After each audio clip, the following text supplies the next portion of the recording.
Eu vou armar uma coisa para as pessoas que chegam atrasadas. Vocês ficam muito muito atrasados. Vou fazer com vocês.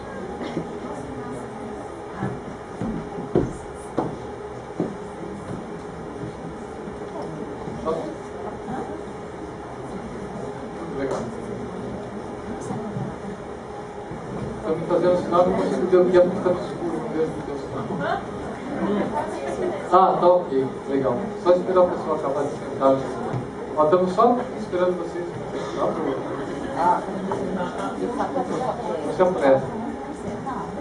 Legal. Muito obrigado pela presença de todos vocês. Como eu falei, eu me sinto muito tranquilo, porque tanto amigo, tanta gente querida. E eu sei que em São Paulo as pessoas não conseguem chegar na hora, falam do trânsito, mas é difícil chegar na hora e tal. Mas se fosse fácil, não tinha graça. É exatamente por isso que eu chamo assim. E eu vou começar porque eu sempre gostei de começar as coisas na hora. E agora que eu estou fazendo sozinho, eu faço tudo. Mas eu fico imaginando vocês vendo eu ir para lá, esse cara vai dar palestra, isso aqui vai acabar amanhã cedo, né? A velocidade do cara. Não, eu não vou ficar vendo, eu vou falar. Pode ficar vendo. E se fosse fácil, não tinha graça. Eu pensei nesse nome, se fosse fácil, não tinha graça, porque para mim é uma coisa tão evidente, né? Assim, quando você é mais jovem, que você está paquerando alguém, se você liga para a pessoa e a pessoa te atende logo de cara, não tem tanta graça, né? O legal é quando a pessoa te dá um fora, você marca ela te dá um bolo, essas coisas. Mesmo em partidas esportivas, em futebol, ganhar de virada, sempre é mais gostoso, as coisas que são mais difíceis. E eu acho também, eu acabei entrando nesse assunto, porque eu acho que a gente tem uma dificuldade muito grande assim, de lidar com problemas, com desafios, com coisas que a gente não está esperando. E eu fico muito assim, achando que quando a gente se depara com alguma coisa complicada, difícil, a gente já começa, ai meu Deus, não vai dar certo, isso é muito difícil, porque comigo, porque nossa, comigo as coisas são sempre mais difíceis. E eu fico achando que a gente acaba se dando muito valor, se levando muito a sério, tem muita importância para a gente. E aí eu paro para pensar, eu falo, caramba, mas eu sou para mim. Para todos os outros, eu sou o outro. Não, é verdade, porque é sério, você pensa no mundo assim, tem 4 bilhões e 500 milhões de pessoas. Eu sou eu para mim. Gente, é tanta gente, 4 bilhões e meio hoje. Se você imaginar que tem, sei lá, mais 500 mil anos para trás, sei lá quantos anos para frente, sei lá, uns 8 bilhões, 10 bilhões de pessoas. Aí, quando eu penso nisso, é mais insignificante do que imagino. Aí eu vou mais ainda, vou, cara, e ainda estou dentro do planeta, girando em volta de uma estrela, que é uma em 100 milhões que tem na nossa galáxia. E aí eu penso assim, nossa, mas existem mais 100 milhões de galáxias, com 100 milhões de estrelas. Aí é uma insignificância tão astronômica. E assim, isso não é para a gente ficar deprimido, não é isso, não é?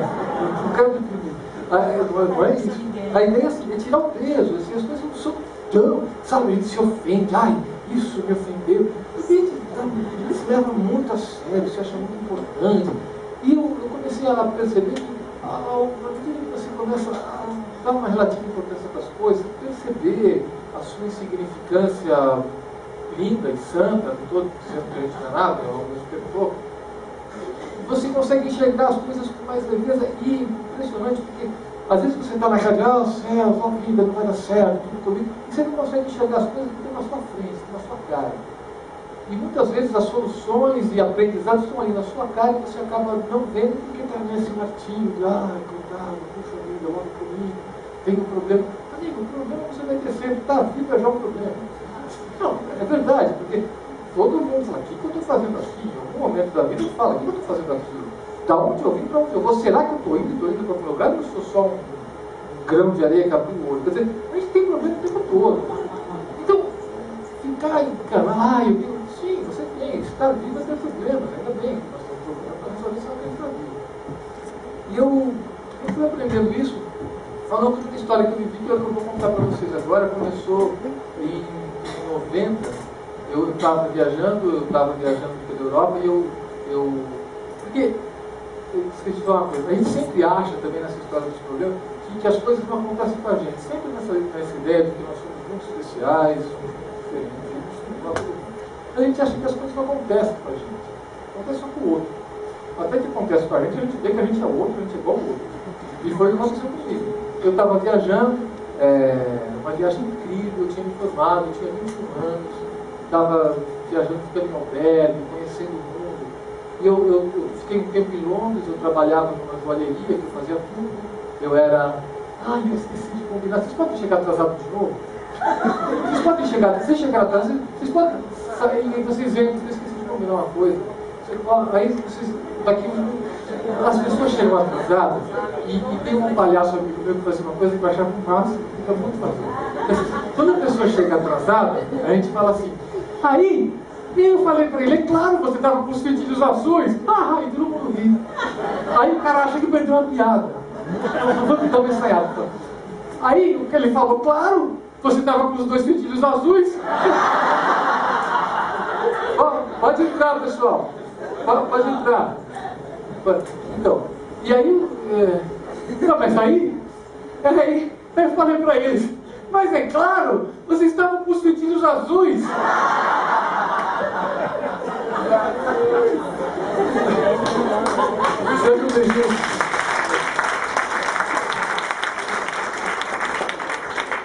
Chega atrasado, perde os teatros, depois se pergunta para as pessoas o que foi. E aí eu falei que eu trabalhava numa loja que parecia assim, o dono da loja era indiano, a gerente era queniana e eu era o brasileiro, e eu, claro, eu fazia tudo, eu fazia tudo, boy, lindo, tudo mais, trabalho de terceiro mundista.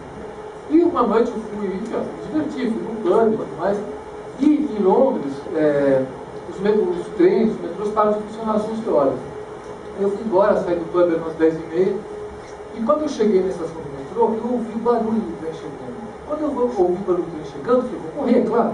Aí eu fui para a escada rolante, sabe quando você desce a escada rolante, dando aqueles saltinhos assim na escada? E eu fui fazer aquilo, e eu me atrapalhei todo, eu tropecei, eu tive que segurar no corrimão, quase que eu caí. E aí quando acabou que a gente desceu, que eu desci, eu estava sozinho, aquela noite não rendeu nada. Aí a hora que acabou de descer assim, eu olhei para trás, e eu vi os degraus da escada rolante entrando assim, tão tranquilos, tão serenos, e eu tive a sensação que estava tirando sarro da minha cara, porque eu quase caí, foi super difícil.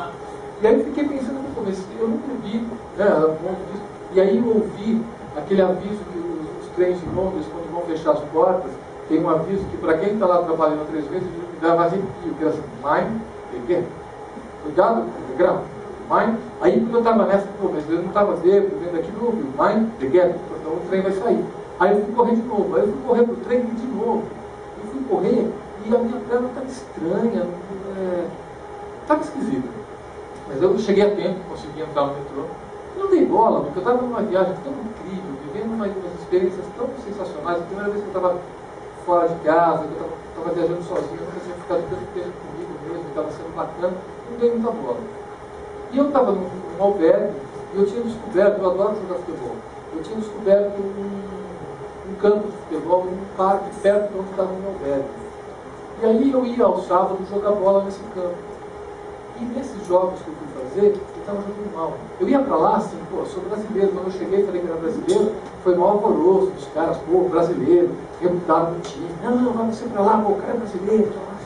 Então eu me senti super, faz bons, não, vai para cá. Só que começou o jogo, eu chutei no chão várias vezes. Teve uma bola que o cara me passou cara a cara, chutei no chão e caí no chão. Aí eu voltei para casa e falei, caramba, é estranho, mas eu jogo muito mal.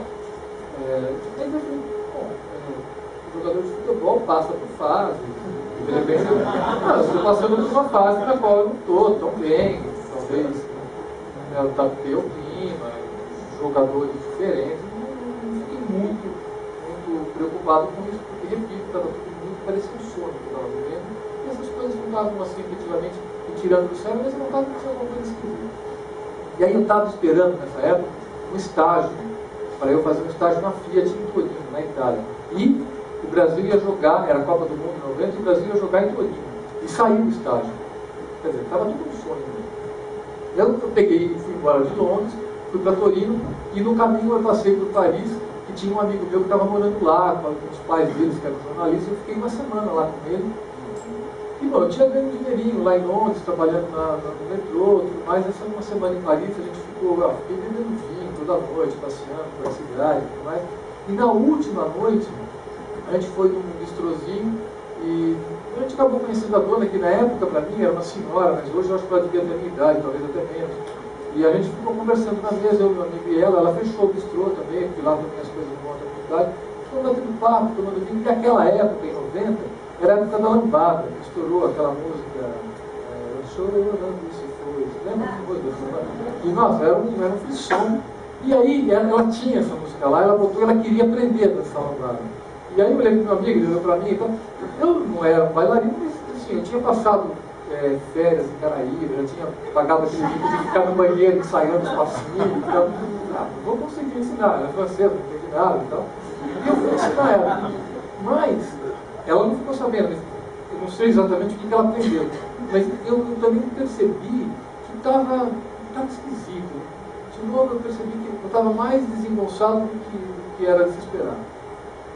Também não fiquei muito enganado, fui embora para casa desse meu amigo, era um pouco longe, fiquei meia hora andando, e em um determinado momento eu estava quase chegando, tinha uma sarjeta, e eu tropecei na sarjeta e caí. Eu tinha tomado umas 5 garrafas de vinho, umas 3, era bastante. Mas eu não conseguia levantar depois que eu caí. Eu tentava levantar e não conseguia. Eu chamei meu amigo e falei, me ajuda aqui. Ele não acreditou, achou que eu estava tirando sarro. Bom, levanta aí, deixa paciência. Mas eu não consegui levantar. Aí ele foi, me deu a mão muito a contragosto, achando que eu estava tirando sarro dele, e a gente levantou. Aí eu cheguei em Torino. A primeira coisa que eu fui fazer foi procurar um albergue para eu ficar. E eu estava com uma mochila grande, uma mochila pesada, porque eu ia ficar um ano fora. E eu peguei um mapinha da cidade, que era um mapa que tinha desenhos das ruas, era um mapa todo misturado para facilitar o turista que chega lá. Aí eu estava indo para o albergue e eu fiquei em dúvida se o caminho estava certo, eu quis conferir os prédios com o mapa. E eu me acocorei no chão, e quando eu me acocorei no chão, eu joguei o mapa porque eu comecei a me desequilibrar, sabe o robôzinho perdido do espaço? Eu fiquei assim, para não cair, para tentar me equilibrar, não consegui e caí. Tombei assim na casa.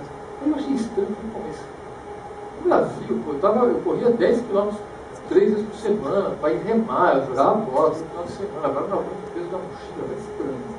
Mas estava tudo tranquilo, eu não estava dando bom. Aí eu cheguei no albergue. E eu estava indo fazer estágio na Fiat, mas assim, é evidente, eu estava muito mais interessado em ver se eu encontrava uma Francesca Fiatola, do que fazer o estágio na Fiat. Eu cheguei no albergue e a recepcionista era uma italiana que para mim eu achei que ela lembrava a Sofia Loren. Eu fiquei passado, nossa, eu cheguei num país incrível.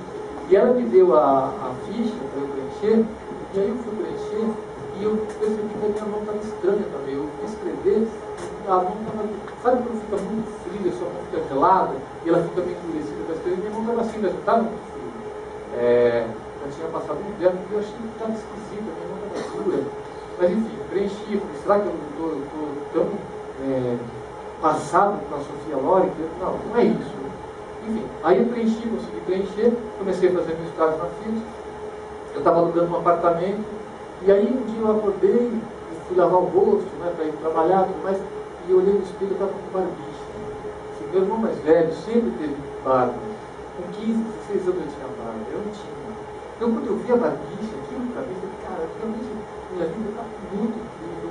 E eu ainda estou com barbicha. Uma barbicha ridícula, rala, cheia de falha. Mas eu lembro que eu falei, caramba, tá demais, né? Vou andando sozinho, fazendo estágio, ver a Copa, tudo vaza. Demais. Aí eu peguei o desodorante e aí não consegui apertar o botão do desodorante. Né? Aí eu troquei de novo, o desodorante talvez esteja com defeito, a minha mão. Aí troquei para a mão direita e apertei, e saí do desodorante. Aí eu coloquei para a mão esquerda, tentei, não consegui. Uma coisa que é errada. Aí passou um filminho na minha cabeça, das pataquadas em Londres, jogando mal, da escada rolante, e Paris caindo, dançando a lambada, capoeirada no bistrô. Eu falei, não, uma coisa muito legal. Aí eu fui num posto de saúde lá na Itália, contei o que estava acontecendo comigo. Aí o médico fez uns exames que me pareceram bobagens, de botar o dedo assim no nariz, andar em linha reta, eu fiz tudo. Aí ele falou, vocês espera um pouquinho, fiquei sentado e uns 15 minutos depois chegou uma enfermeira com um punhado assim, de lençóis e falou: "O seu leito é intrépide, o seu leito é um triste." Eu falei: "Meu leito? Não, sim. O médico falou que você vai ter que se submeter a um tratamento que requer internação." Eu falei: "Internação?" Eu ia no estágio, eu ia começar a fazer um curso de teatro, a Sofia Loren do Alberto, e para tudo que eu falava, a enfermeira dava uma alternativa. "Não, mas o seu telefone, liga para a sua família." "Não, liga para a minha família vai no Brasil, não é minha família o problema." E conforme ela ia dando as alternativas, eu comecei a ficar preocupado. Ela realmente quer o que eu quero, alguma coisa que eu não estou sabendo exatamente o que. Aí teve uma hora, eu me senti num livro do Kafka, porque eu estava preso no hospital. Aí me deu um acesso de coragem, eu não vou ficar aqui, eu vou embora. Aí eu falei: "Então você vai ter que assinar um termo se responsabilizando por não estar se internando." Aí eu assinei e falei: "Caramba, alguma coisa está acontecendo." Aí eu fui para a Fiat, cheguei, não fui direto para o lugar que eu tinha que ir, eu fui para o departamento médico, passei para o médico, como foi tudo que tinha acontecido. O médico também pediu para eu fazer aquele exame aqui, para mim tinha que fazer isso. E depois eu fui saber que isso era um exame de prática. E aí ele também não me falou nada, falou que ia falar comigo depois do almoço. Aí eu almocei, depois do almoço eu fui chamado pelo chefão, pelo diretor da área de marketing, que era onde eu estava fazendo estágio. Aí eu fui lá falar com ele, e lá era Páscoa. Na Itália, a Páscoa é como o Natal para a gente. É que todo mundo se encontra, a família se encontra, todo mundo chora, todo mundo dá presente, aquela coisa. E aí ele falou: "Olha, você está aqui com algum problema de saúde, na Páscoa, seus pais não vão gostar de saber que você está, enfim, tendo algum tratamento, volta para o Brasil." "Não, mas eu não estágio." "Não, você vai para o Brasil, a Fiat te paga a viagem de ida e de volta, e o seu estágio está aqui garantido." Demais, né? Realmente está sendo um sonho. Aí eu topei, claro, topei. Aí, quando a gente foi fazer a viagem, o diretor ia comigo, porque ele vinha para o Brasil, tinha que fazer um trabalho, tinha a Fiat minha, uma coisa assim. E aí eu entrei e era a primeira classe. Nossa, eu sou muito único mesmo.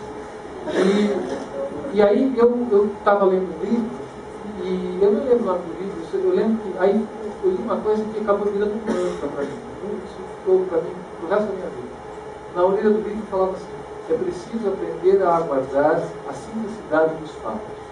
Quando eu li aquilo, a primeira coisa que me veio na cabeça foi a Lucy, minha professora de química. Tem gente aqui que estudou comigo deve lembrar. As provas de química eram um terror. E eu ficava um mês antes da prova, super agoniado, preocupado com aquilo. E quando chegava a prova, aqueles 50 minutos, era uma coisa que passava assim. Eu falava: "Nossa, guardar a simplicidade dos fatos." Isso bateu aqui. Interessante. Faz sentido. Poxa, eu li, tinha tomado tempo também, porque eu estava na primeira classe, eu li rápido. Aí eu vim para o Brasil, fiz os exames, e depois eu voltei para o Torino. Cheguei lá, eu tinha um diagnóstico. Cheguei lá com o diagnóstico: "Eu tenho esclerose múltipla." Tá, mas eu não sabia exatamente o que era esclerose múltipla, porque o médico falou para mim: ele falou: "Olha, isso aqui é o seguinte, você vai ter alguns surtos ou crises, que é o que você teve quando você jogou mal futebol, quando você caiu na rua, essa coisa toda. É uma doença que não tem cura, mas cada vez que você tiver um surto ou uma crise, você toma um remédio de cortisona, eu passo uma receita para você, você vai em qualquer farmácia de manipulação, você faz e passa." Eu falei: "Cara, bem, tranquilo." Dei a bola para isso, voltei para lá. E aí depois que eu acabei meu estágio, eu continuei viajando, e aí eu tive uma nova crise quando eu estava lá. Eu fui encontrar aquele meu amigo que morava no país, e a Holanda é super perto, a gente foi para Amsterdã, né, a busca de sexo e drogas, e na verdade a gente acabou dando 2 bicicletas, fomos viajar de bicicleta pela Holanda, que é um país que não tem muita montanha, plano, não tem muita não, tem. E a gente ficou passeando de bicicleta, e esse meu amigo, eu sempre fui mais forte que ele. Só que na bicicleta o cara estava sempre na minha frente. Eu começava a pedalar mais rápido e não conseguia alcançar o cara. Eu falei: "Caramba, eu não consigo alcançar esse cara, alguma coisa esquisita, né? Nunca foi mais rápido que eu." Aí depois de uns 2, 3 dias, sempre atrás dele, minha perna começou a sair fora do pedal. A minha perna direita, ela escorregava do pedal. Eu comecei a perder um pouco a coordenação da perna direita. Aí, né, vida, céu, tudo, né? Coisa era mais simples. Se meu pé não para no pedal, eu vou amarrar. Aí a gente parou numa floricultura, eu pedi uma corda que os caras usavam e amarrei meu pé no pedal. Bom, resolvi o problema. segui viagem, ficamos mais de uma semana viajando, sempre fui amarrado no pedal. Foi incrível, uma viagem maravilhosa. Eu falo assim, quando a gente fica mais leve para ver as coisas, além de a gente conseguir encontrar as soluções, sim, você ainda consegue rir das coisas, porque foi ridículo. Porque eu ponho o pé no chão quando eu paro, a perna direita, e ela que estava amarrada. Toda vez que eu ia parar a bicicleta, o meu pé estava amarrado. E quando eu começava a fazer a força com a perna para tirar, para pôr no chão, a bicicleta começava a tombar. E ela era uma coisa lenta, mas não tinha como reverter. Eu não tinha como fazer. Então eu começava, eu vou cair de novo. E eu caí muito assim. Até que o meu amigo começou a falar, ele estava sempre comigo, ele virava para trás, ele estava sempre para frente. Bolonha, não esquece, para a esquerda. Algumas vezes eu consegui botar para a esquerda, mas muitas outras eu caí. E aí eu lembro também, uma outra, aí eu fui, tomei aquele remédio que o cara me deu e passou, beleza, tranquilo, levei para a moto. Aí um pouco mais para frente, já, eu estava em outubro, novembro, eu estava num albergue em Bruges, e eu estava deitado, assim, vendo o céu super bonito e tal, eu estava com a perna cruzada, assim, uma sobre a outra, e eu comecei a testar, fazer o movimento de levantar o pé, assim, né, de fazer essa dorsiflexão, assim, né? Estava difícil. Aí foi a primeira vez que eu me assustei, porque era uma assim, não é que tá, que doía, ou que é que boa noite. Aí eles falaram assim, claro, estava com o fitilho azul.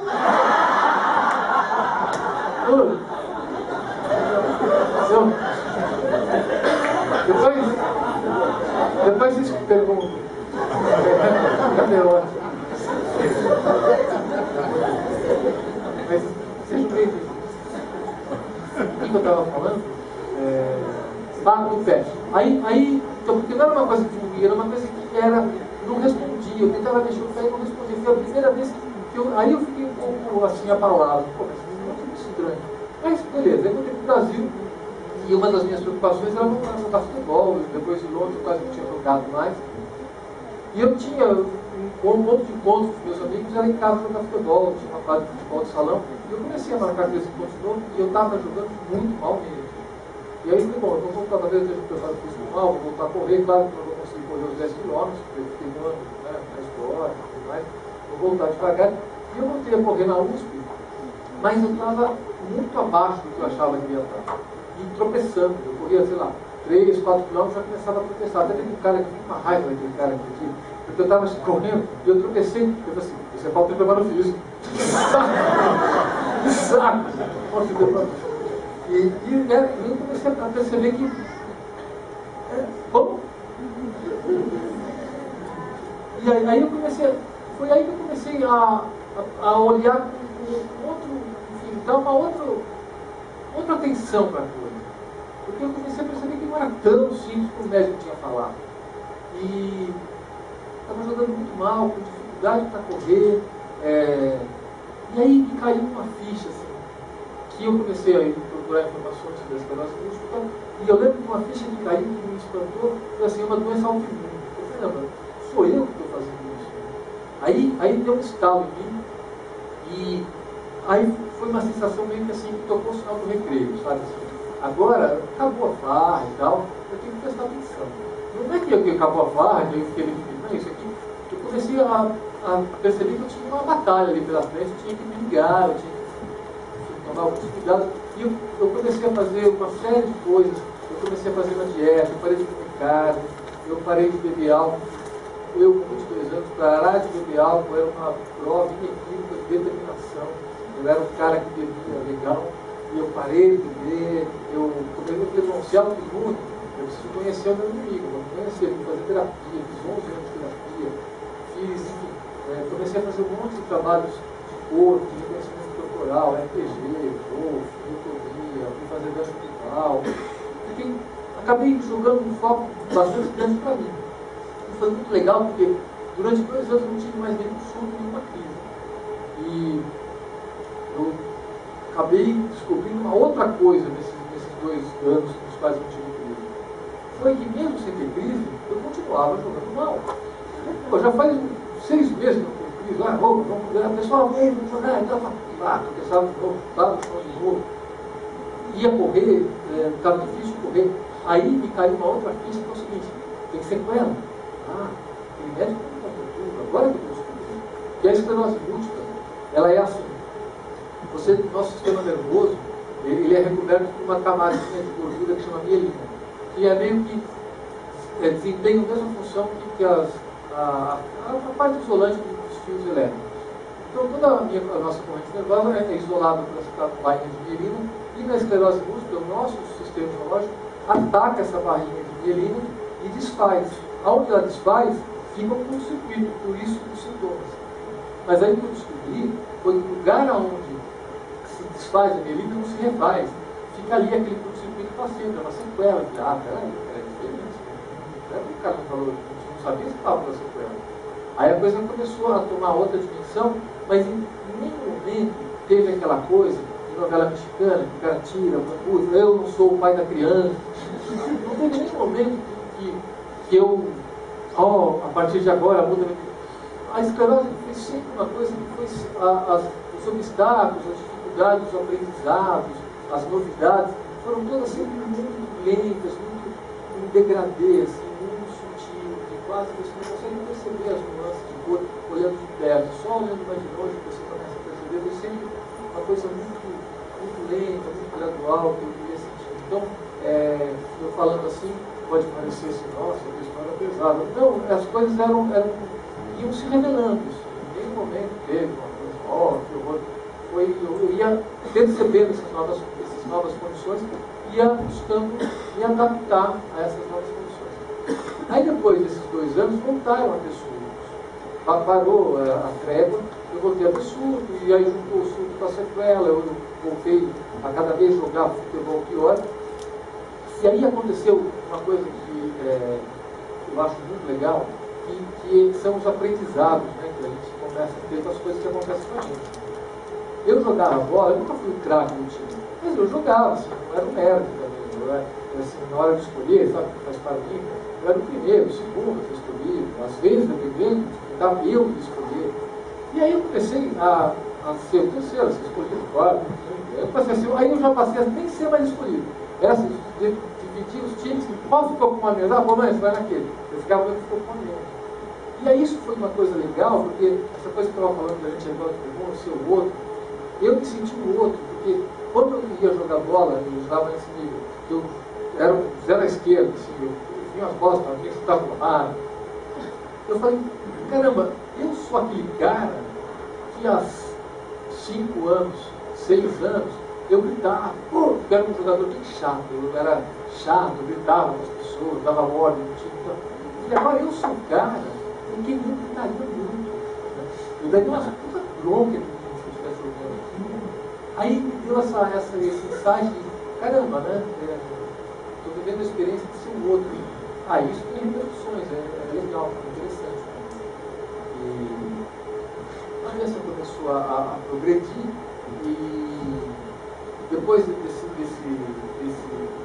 dessa ficha da sequela, a próxima ficha foi que eu tinha entrado, uma das coisas que eu fiz naquele momento no qual eu descobri que a doença era autoimune, eu desencanava a economia e fui fazer a escola de arte dramática, fui fazer AD na USP.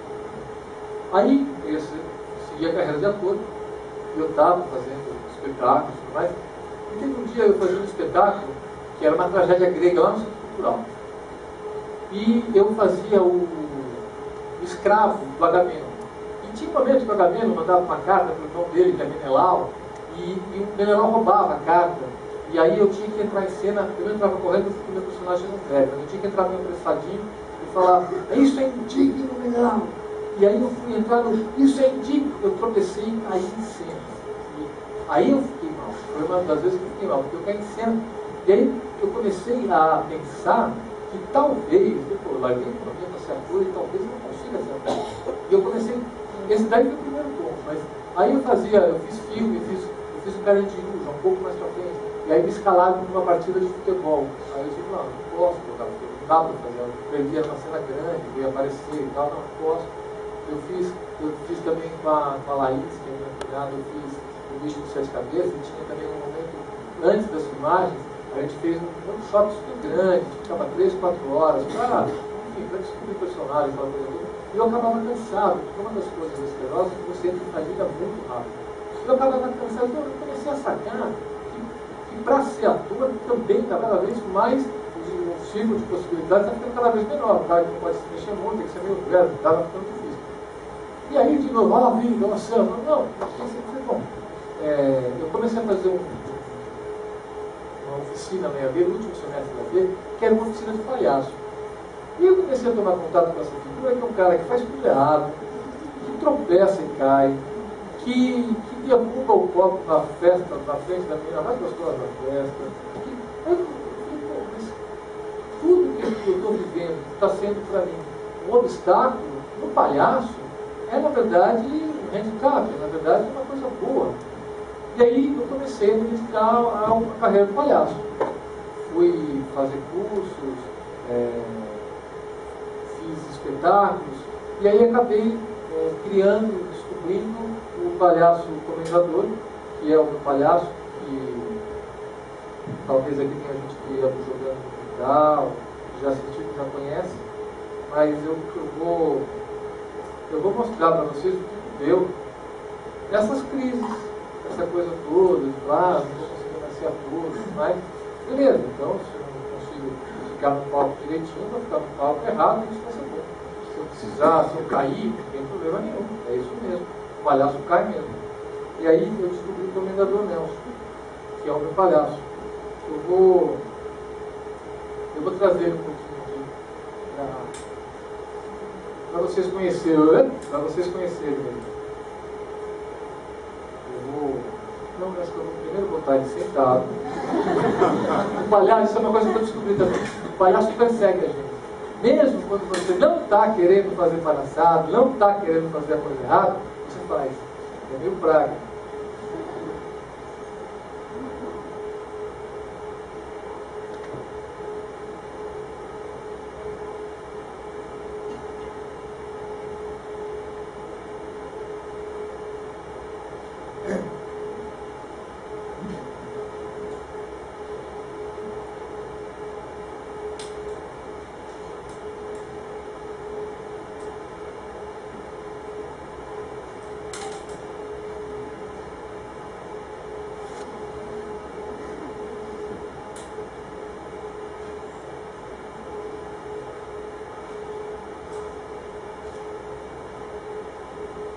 Oh!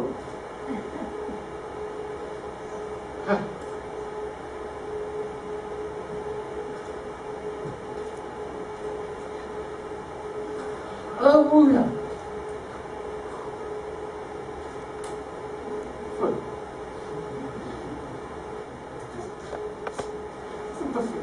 Vocês acham que vocês estão sentados aí? Oi, ó. Oh! Entendeu? Ó. Cara, eu acho incrível. Olha! Gente, você lembra da escola? Chega da vertigem. Lembra do movimento de votação? Nós estamos agora rodando a 1.600 km por hora. A 1.600 km por hora agora, sem parar. Você acha que está excitadão da boca?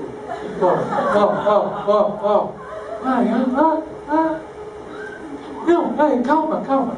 Pensem mais. Tem a translação. Oi! Eu estou falando, mas eu estou a 1.600.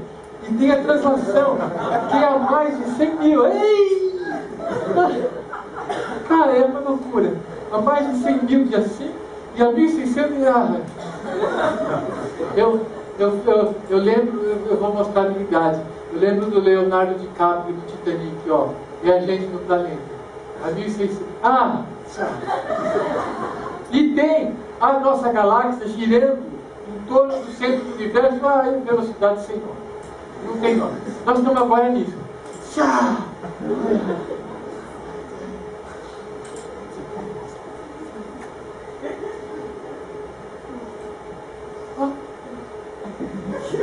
Entendendo?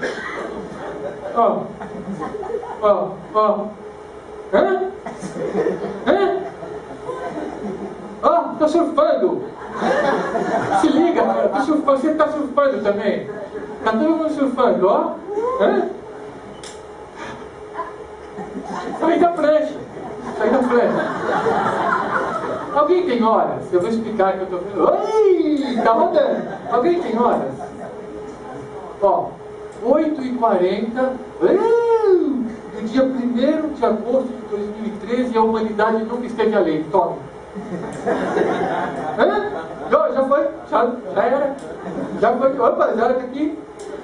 Ei, tá, passou. Eita, de novo. Eita, ficou. Isso me irrita. Porque tudo vai de novo. Vai de novo. E aí tem horas que eu falo, beleza, calma aí, é isso mesmo, surfando na onda. Mas tem hora que eu falo, não, dá um tempo, não, rodando, e o tempo indo sem parar, só, passou. Passou. Ó, quer ver? Não, passou. Tá, insuportável.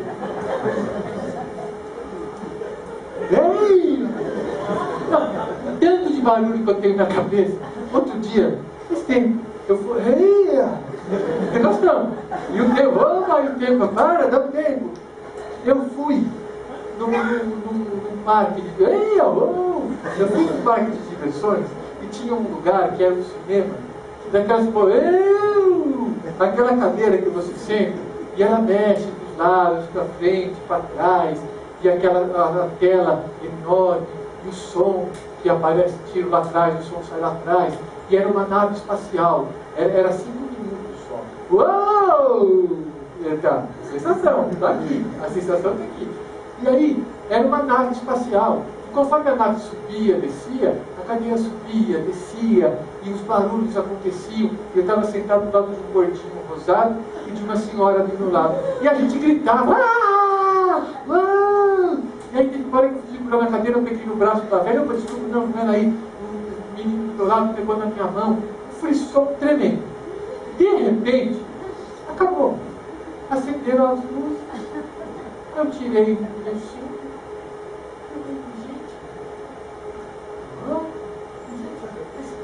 Eu vivi tudo isso. Eu sofri, eu peguei na mão da velha. O moleque pegou em mim. A gente gritou junto. Será? Quem que me garante que tudo o resto não é isso também? Quem que me garante? Se eu meu contato comum é pelos meus sentidos e com eles me enganam, será que quando a gente morre, é isso que acontece? Quando tirou o cinto e acendeu a luz, eu falei assim, eu fiquei pensando. Aí eu penso em muitas outras coisas. Eu penso muito sobre a física quântica, aquela coisa da dualidade ou da partícula, a gente vê aquilo. Às vezes é onda, às vezes é partícula. Você, não esquece dos 1600, do tempo, dos 100 mil, dos científicos te enganando, a dualidade onda-partícula. Aí eu vi que 90% do universo o pessoal não sabe do que é fogo. Isso é científico, não sou eu palhaço tonto que está falando. Se os cientistas chegarem a essa conclusão, 90% não se sabe mais de átomo, de qualquer outra coisa.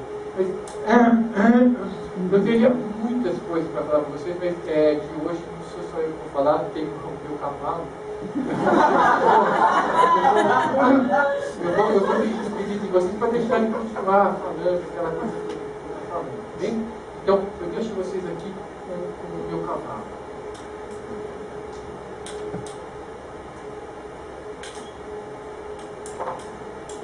E aí, comendador, não vai?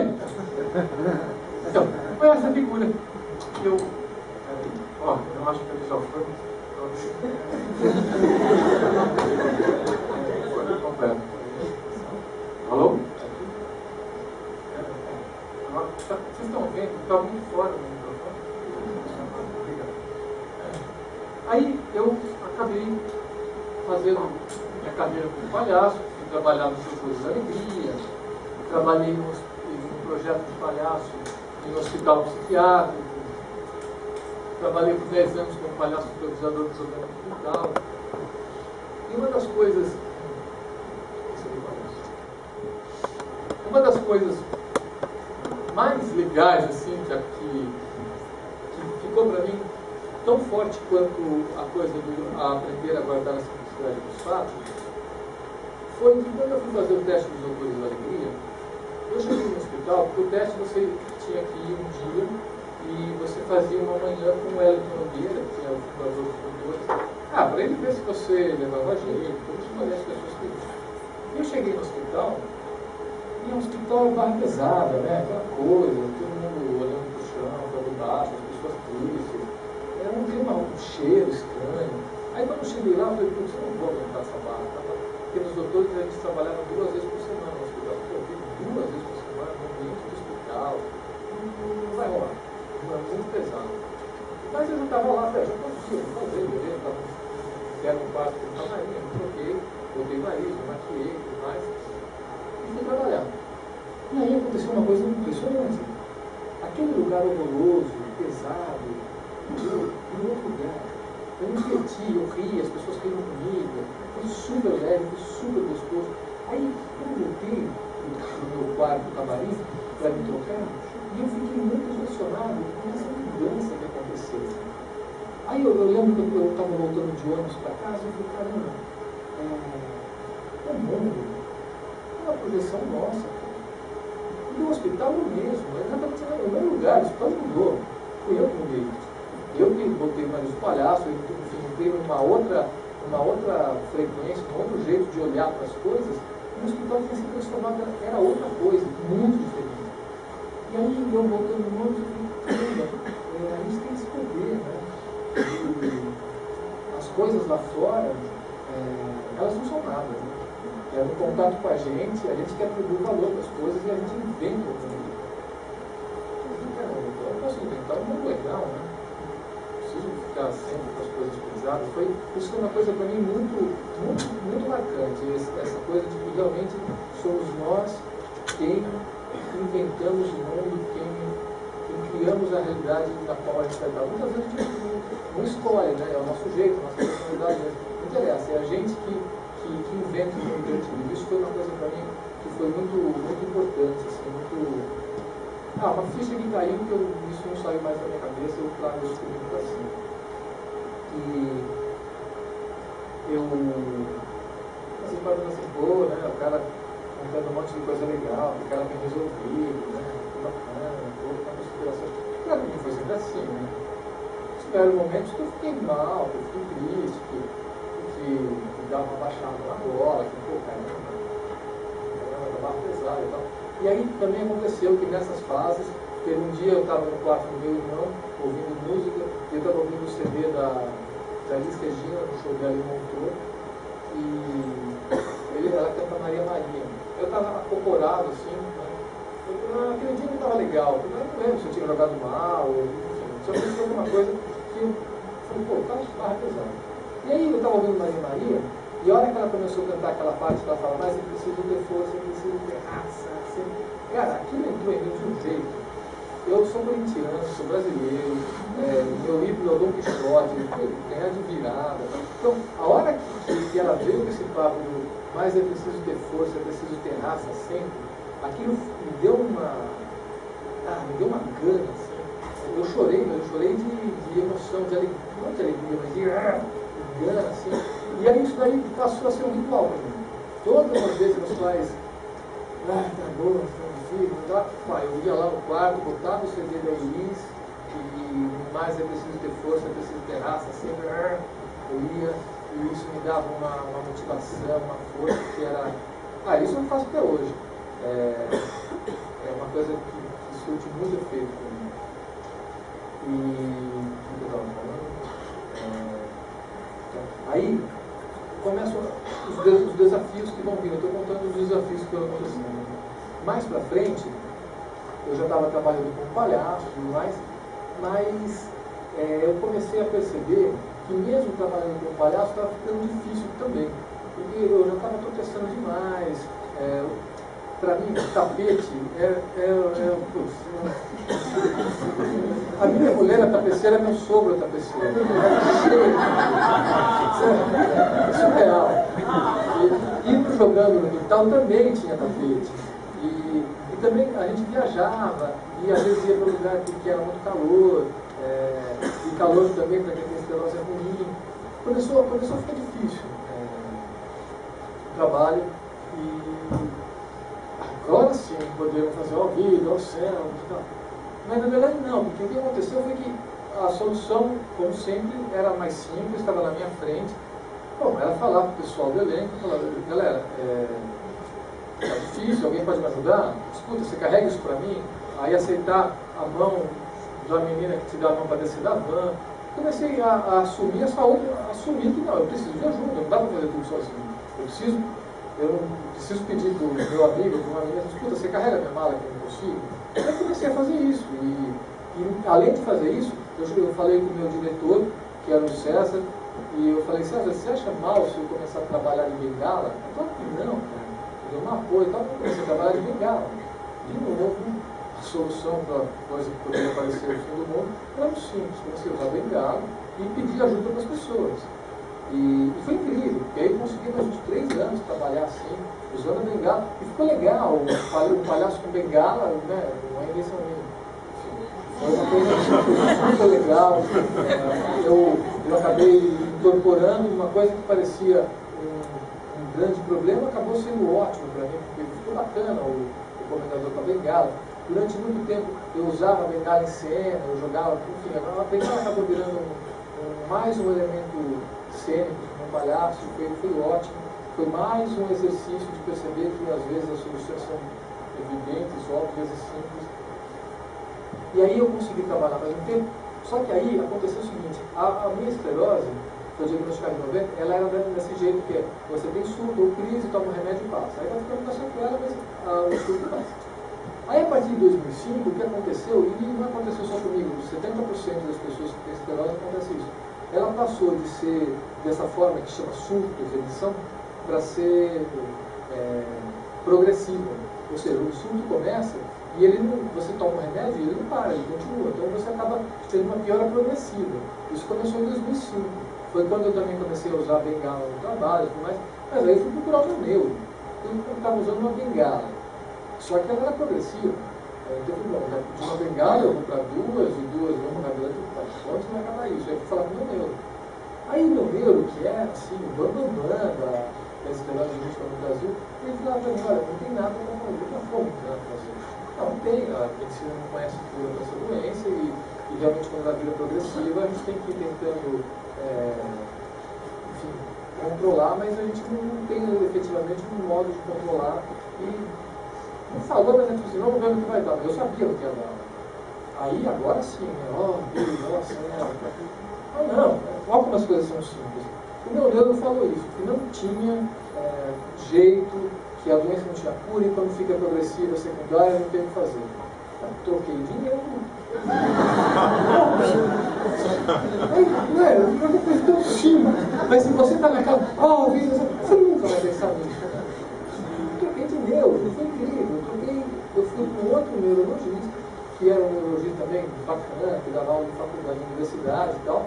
Aí eu contei a minha história para ele, e aí ele falou, olha, tem 5 coisas para fazer. Tem um tratamento experimental para fazer, que está sendo feito no Brasil desde 2001, que é o transplante de medula. Como é o seu sistema imunológico que te ataca, a gente dá um reboot no seu sistema imunológico, gera ele, a gente tira antes uma célula tronco do seu sistema imunológico, faz um tratamento nela para apagar a memória dela, para ela não vir com esse defeito de fabricação de ficar te atacando, e a gente reimplanta e você tem um novo sistema imunológico. As sequelas não vão se beneficiar disso, mas os surtos, essa coisa progressiva, vai parar.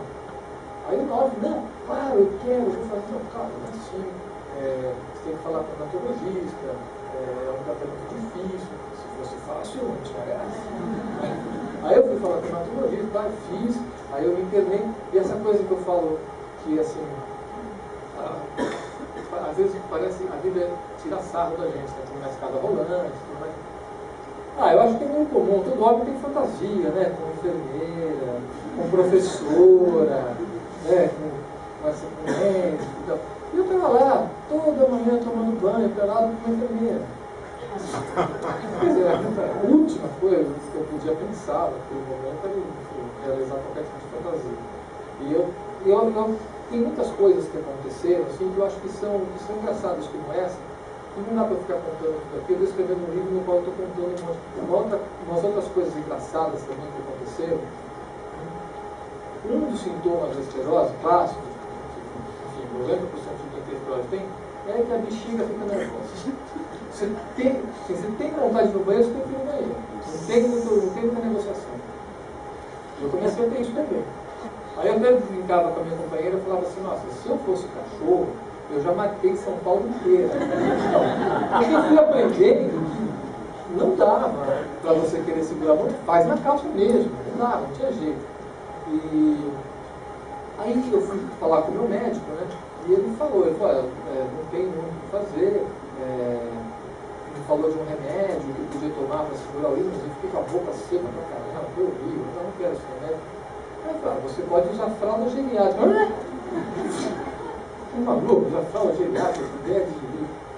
Acontece que para eu dormir, eu levantava de 2 em 2 horas, porque a bexiga é nervosa, além de você ter que ir na hora que quer, eu ia muitas vezes. E aí, eu fiquei com aquela coisa da fralda geriátrica, um absurdo, ridículo, claro que não. Mas aí, de tanto eu dormir mal, então, pô, mas já estou casado, né? Acho que eu vou experimentar. Mas aí, para minha companheira, eu falei, nós não vamos falar fralda, porque não é humilhante. Vamos chamar de superproteção. Eu vou sair para comprar superproteção. E aí, eu chegava na farmácia, e para pedir vai lá para a superproteção, eu não sabia o que era. Tinha que falar fralda mesmo. Aí eu também ia pedir fralda. Aí, coitado do meu pai, eu chegava lá e falava assim, pô, eu não lembro se meu pai usa média ou grande. Eu precisava de uma fralda geriátrica. Meu pai, eu não lembro se ele usa média ou grande. Se por acaso precisar trocar. Aí eu fui várias vezes na farmácia comprar fralda geriátrica, sempre com meu pai. E, enfim. E aí, teve um dia, foi legal, falei, pô, tô conseguindo entender melhor, né? Minha companheira, enfim, relevou a questão. Aí, um dia eu tinha que ir ao banco, né? Nessa época ainda não tinha internet. Pela internet, eu ia ao banco. E era perto da minha casa, assim, umas 10 quadras. E tem uma coisa também que essa urgência urinária está ligada com um esforço físico. Chama incontinência por esforço. Então, eu vou andar 10 quadras e tal, eu já estou cansado desse filme, vou ter que escolher uma árvorezinha, vou pedir um banheiro, um bar e tal. Pô, eu vou de superproteção. Aí eu vou experimentar sair de superproteção e fui pro banco. Aí eu fui pro banco, eu cheguei lá, primeira vez que eu saí de superproteção. Aí eu cheguei na filha do banco enorme e tal. Aí eu cheguei, atrás de mim tinha uma senhora com o netinho dela e tal. Aí eu comecei a conversar com ela, aí me deu vontade de fazer xixi. E eu falei, estou de superproteção. Eu contava para minhas tuas, sentindo o máximo. Eu fiz um xixi legal. Cara, uma liberdade. Beleza. Conversando com a senhora, ela nem sabe que eu estou falando ela batendo tão papo com a senhora. Aí a gente veio fazer um jato, mas foi batendo papo com ela. Daí a pouco, o netinho dela falou assim, olha, vó, tá molhado. Eu estava com uma calça de lã, eu lembro, era uma calça de lã meio marrom, ela era escura, mas molhou. E o molequinho, que era muito espontâneo, vovó, tá... Aí a senhora percebeu, ela ficou muito discreta, não tocou no assunto. Eu falei, caramba, esse negócio de superproteção vaza. Eu acho que eu exagerei nesse jato. E aí eu comecei a sentir, eu percebi que estava mais molhado atrás. Eu percebi que estava mais molhado atrás, que eu não posso virar de costas. Porque esse moleque vai falar de uma hora também não parou. Eu pensei, quando eu faço xixi, a senhora fica brava. Quando eu faço, eu não posso virar de costas porque esse moleque, de jeito nenhum. Aí eu não sabia o que era pior. Eu fiquei na fila de costas do carro, de frente para a senhora e para o moleque, e a fila andando e eu andando de costas. Mas... Aí chegou a minha vez do caixa, eu virei, fui soltar uma grana, peguei, quando eu fui botar a grana no bolso, eu senti que o estrago tinha sido maior do que o bolso que estava molhado. E assim, a sorte que eu estava com uma calça de lã e era escura, eu percebi que não estava tão manderoso, mas estava um pouco. Aí eu botei lá, aí eu falei, putz, agora eu tenho que voltar para casa, eu tenho eu estava 10 quadras em casa, já morava lá faz tempo, tinha gente que eu cumprimentava na rua, conhecia as pessoas. Ó vida, ó céu, agora eu tô feliz. Agora essa não tem jeito. Aí quando eu fui sair, estava uma galera assim na fila do banco, ninguém saía, estava chovendo. Não, o meu problema é que todo mundo vai me ver porque eu estou com uma parte seca e uma parte molhada. Dá licença? Eu pedi licença para a galera, abri a porta do banco, pá, e saí na chuva. Foi a chuva mais maravilhosa. Aí eu me sopei inteiro. Eu falei, beleza, cara, agora estou inteiro molhado. Não tem mais reclamar. E aí eu me desfazer. Me voltei para casa e falei, nossa, cara, contei para minha esposa, contei que foi uma... Histórias como essa tem um monte, assim, que eu já estou fazendo publicidade do meu livro, eu estou escrevendo, então não dá para eu contar tudo. Tem um, nossa, de xixi tem um monte. Vocês colocaram mais notícias? Você imagina assim, eu estava paquerando uma moça, estava paquerando ela e tal, e aí, finalmente, teve uma festa, e a gente se pegou na festa e tal, beleza. Aí eu dava sempre carona para ela ir para casa e tal. Aí esse dia eu falei, eu vou te levar, mas não vou te levar para casa, né? Aí eu vou levar você, meu pai tinha um sítio no interior, eu vou levar você para um outro lugar, não falei para onde e tal. E fiquei feliz da vida, né? Falei, pô, consegui 4 meses dando carona para ela, tudo mais, aí a gente e rolou, vou levar ela para chácara, assim.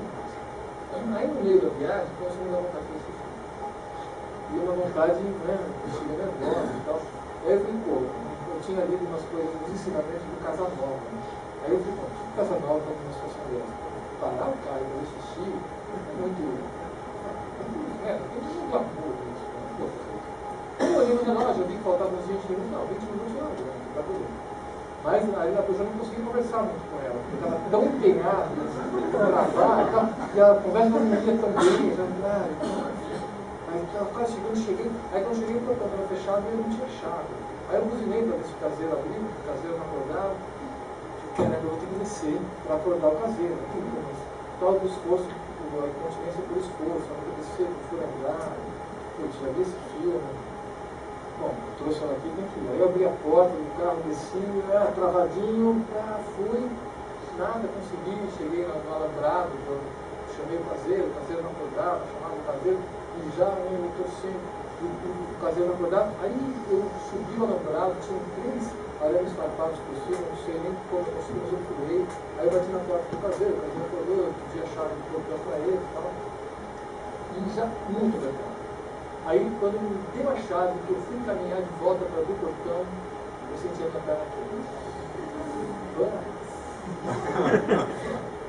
Tanto esforço, consegui trazer a menina para cá. Ia propor para tomar um vinhozinho, engraçado, acabou, né? Acabou. Porque ali não estava com calça de veludo de lã escura, né? Bandeira total. Estou aqui, não tem mais jeito, eu fui lá, abri o portão, eu andei, eu fui da casa do caseiro até o carro, para ver se ela não via nada. Eu fui bem, eu não usava bem nada. Eu fui com a perna bem fechadinha. Eu fui com a perna bem fechada para ver se ela não via, e falei, nossa, não sei o que está pior. Essa calça de xixi ou essa coisa meio... Aí entramos, né? Aí a gente parei o carro, aí a gente foi descer. Aí no caminho da garagem até a minha casa eram uns 50 metros e tinha 2 cachorros. Os cachorros sentiram o cheiro, eles foram 50 metros, com o focinho enfiado. Se tinha uma possibilidade, eu não tenho risco, eu tenho uns tapas no cabelo, mas é difícil. Eu dava tapa na cabeça deles e eles foram 50 metros. Boa, né? Boa, perdi a minha. Aí eu cheguei, já, imaginação, feliz, cara. Aí não, desculpa, não vou agora. Ela muito discreta, não falou nada. Tá, eu tô agora, mas e arrasado, né? Aí daqui a pouco, ela na porta do banheiro, pediu pra tomar banho comigo. Nós estamos tomando banho até hoje, faz 20 anos. Sabe ver que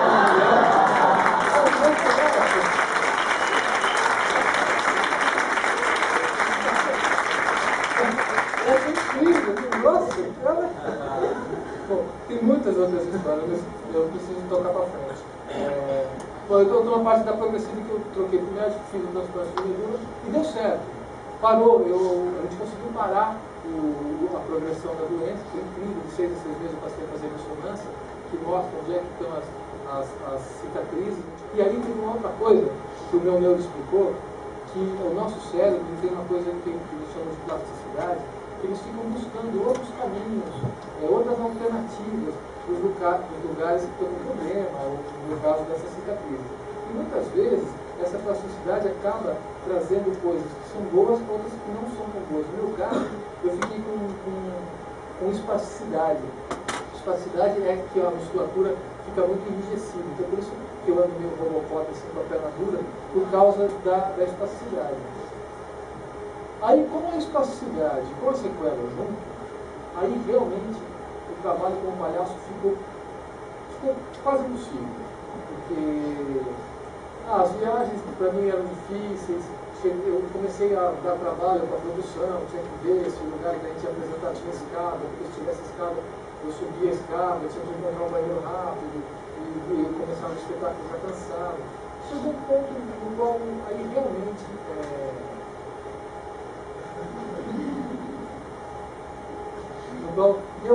eu saquei que não dá. Não, agora realmente não dá. Demorei, né, para tentando fazer eu sentado, como comentarista, jogando, mas eu comecei a perceber que estava cada vez mais difícil. Não, vamos aceitar as coisas, não dá para trabalhar mais com palhaço. Aí, bom, agora sim, né? E bom, mesmo história do meu. Se essa profissão que eu estou fazendo, que é de ser palhaço, não dá mais certo, arruma outra. Mas eu falei, bom, beleza, vou arrumar outra profissão. Mas já faz 20 anos que eu sou palhaço. Eu vou chegar numa empresa, né, vou falar que é a minha experiência de palhaço. Eu fazia jogada mental. Não vou conseguir emprego. Eu preciso arrumar um lugar que não precise de experiência prévia. Claro, concurso público. Eu vou prestar um concurso público. Bom, decidi que eu ia prestar um concurso público. Bom, já que eu vou vender alma do diabo, eu vou vender caro. Eu vou procurar um cargo que pague bem. Aí eu fui procurar um cargo que pagava bem, era auditor fiscal. Beleza, eu sou auditor fiscal. E eu fui fazer um cursinho para ser auditor fiscal. E aí essas coisas que eu falo da gente se achar muito importantes. Eu fiquei meio em crise, falei, pô, eu era um artista, e agora eu vou ser funcionário público, né? Que derrocado, que na ladeira abaixo. E aí, no meu primeiro dia de cursinho, eu me senti tão babaca de achar isso, porque eu encontrei pessoas tão legais, e eu falei, cara, que você tenha mais do que essas pessoas, né? Tem potência, né? Porque eu sou um artista. E eu lembro que eu voltei do primeiro dia do cursinho, a minha companheira perguntou, e aí eu falei, nossa, a minha principal lição foi ver que a gente é arrogante pra caramba, a gente se acha o máximo. Eu tinha um preconceito de estar querendo fazer um concurso público, achando que funcionário público tudo babaca. E encontrei pessoas muito legais, incríveis, foi outra lição dessa. Aí eu falei, ó, de novo essa coisa de você usar as coisas a seu favor. Já que eu não estou podendo trabalhar, vou ficar em casa, posso estudar. Eu fiquei um ano estudando, eu falei para minha companheira, olha, você vai ser de uvas de marido vivo. No Natal eu estava estudando, deixava uma apostila, comia um peru, voltava para a apostila. Réveillon também, claro, tomava um vinho, brincava e já voltava para a apostila. Fiquei um ano estudando, aí abriu lá um concurso para auditor fiscal em São Paulo. Aí eu prestei e fui aprovado. Eram 150 vagas, eu fui o último. Essa coisa que o palhaço percebe muito. Eu fui o 150º e 50º. Estudando, o primeiro e o 150º e 50º vão ganhar a mesma coisa. Aí eu fui fazer os trâmites para você poder assumir e tudo mais. Fui fazer a perícia médica. Aí, na perícia médica, os caras me negaram. Eu falei, você não pode. Como não pode? Você não pode porque você está assumindo. Não, sei que eu tenho esclerose, eu estou aqui justamente por isso. Não, mas você não pode. Aí eu fiquei revoltado primeiro. E aí eu fui procurar uma advogada, eu botei no Facebook lá. Aí, uma amiga minha da época de colegial, que eu não via há muito tempo, entrou em contato comigo, foi super carinhosa, foi incrível, foi maravilhosa. Falou que se interessava muito, que era esse tipo de causa que movia ela até o escritório dela de direito e tudo mais. E ela falou, olha, só que é uma causa que você tem chance, mas é coisa com 6, 7 anos. Você vai precisar de um plano B. Esse é o plano B, né? Já era o plano B, já era o plano C. 6 ou 7 anos, já estava na falência. Eu sempre falei que eu já tinha parado de trabalhar com palhaço, eu ficava um ano estudando, eu ia sair da falência, olha que eu pegasse o meu emprego. Agora não vou ter emprego também, agora eu estou falido. Ó Deus, ó céus, não tem mais. Não também. Os amigos meus falaram, pô, cara, você tem uma história mundial, uma história que aconteceu com você, por que você não monta uma palestra?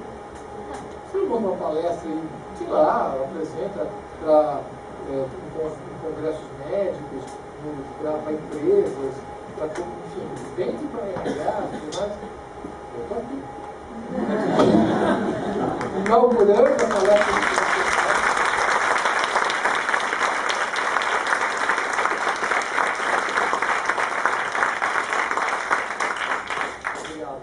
Estou aqui, e aí eu estou encerrando. Eu queria, essas bexigas aqui, não é festa de criança, eu coloquei, porque eu vi essa imagem uma vez, meu irmão mandou para mim, por e-mail, e quando eu vi essa imagem, eu achei ela tão poética, e eu tive uma sensação de que, assim, que é como se esses balões de gás fossem, assim, os projetos, os sonhos, os desejos que você tem, que você quer realizar, e que eles acabam obstaculizados por algum problema, por alguma questão que, por razões óbvias, no meu caso, eu coloquei a bengala. E ela está lá segurando os balões e não deixam eles voarem. Né? Porque eu justamente aprendi na minha vida, e tenho que falar uma palestra, show, perfeitamente dá para eles voarem. Então eu vou agora até lá, eu vou liberar os balões, assim, não é nem um ritual, é uma celebração de liberar os sonhos, liberar os projetos, as vontades, os desejos, desses empecilhos que aparecem, mas que, cara, são perfeitamente superáveis. Eu vou até lá, mas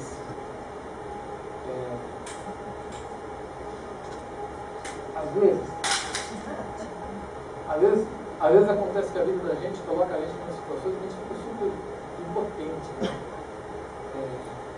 Faz isso com a gente. Né? Tem mais um. Mas a última vez que eu fui andar com uma bengala só, eu quebrei o fêmur. Fiquei um ano para me recuperar da bengala. Mas aí, você fala, pô, estou agora num beco sem sair. Mas a vida é mais ou menos, ela pode fazer assim com você. O que você está vendo? Você, eu sei, você vem, levanta, vai até lá e pega, porque eu faço. Mas eu, sem elas, eu não saio daqui. Sem elas, para eu chegar lá, é impossível. Pode ser tudo isso. Pode ser tudo isso. Pode arrastar a cadeira. Exatamente isso. Você pode encontrar, você pode ficar se lamentando e achando que horrível o céu. Ou você pode encontrar outros modos, outros caminhos. Você pode tentar uma vez, deu errado, vai lá, cara. Tentou 100 vezes, deu errado, tenta 100 vezes de novo. Está difícil tirar o negócio do bolso, continua. Consegue. E se você ficar achando que é impossível, faz ser impossível. Mas, se você buscar formas alternativas e não desistir, eu não vou desistir de tirar isso daqui. Eu quero só desligar. Ah, que botãozinho.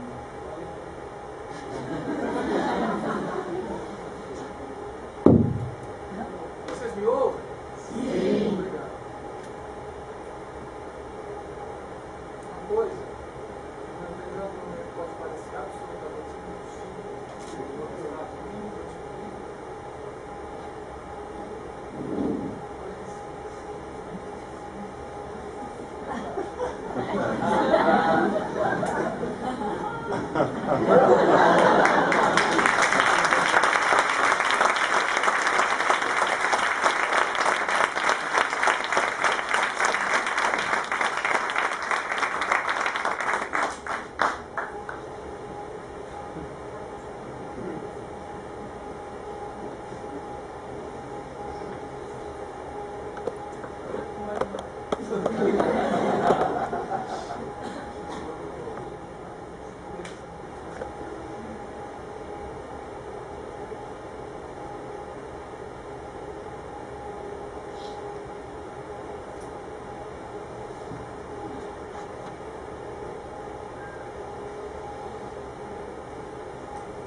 Se as coisas parecem inviáveis,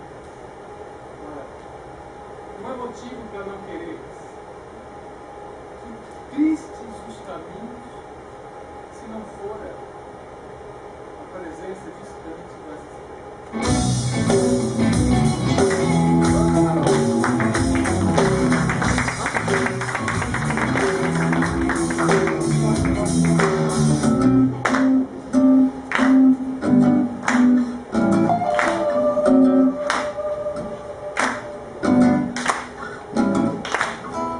Se nós dois vivêssemos do jeito que nós quiséssemos, sem nada que aborrecêssemos, que tal se tudo tivéssemos, que tal se realizássemos aquilo que nós sonhássemos, massas macias comêssemos, que tal se nós nos beijássemos, que tal se nós dois dormíssemos, olho no olho acordássemos, que tal se nós felicíssimos, que tal se nós dois voássemos, que tal se nós dois pudéssemos aquilo que desejássemos, que tal se nós dois cantássemos, tocássemos o bagulho e dançássemos,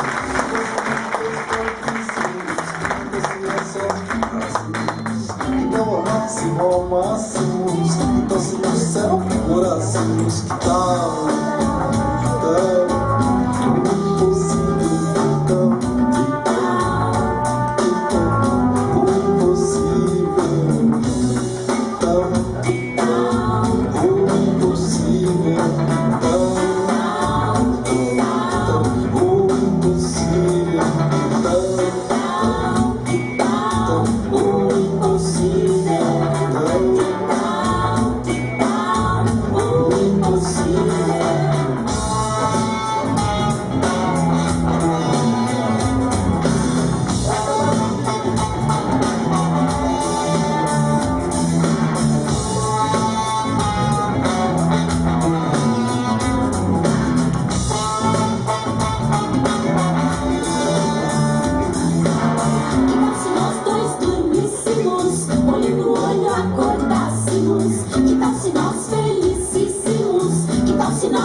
que tal se nós dois cantássemos, tocássemos nós dois mesmos dançássemos, que tal se nós dois partíssemos, que tal se a sós ficássemos, que tal amássemos, que tal se no céu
eu componho um Petrobras.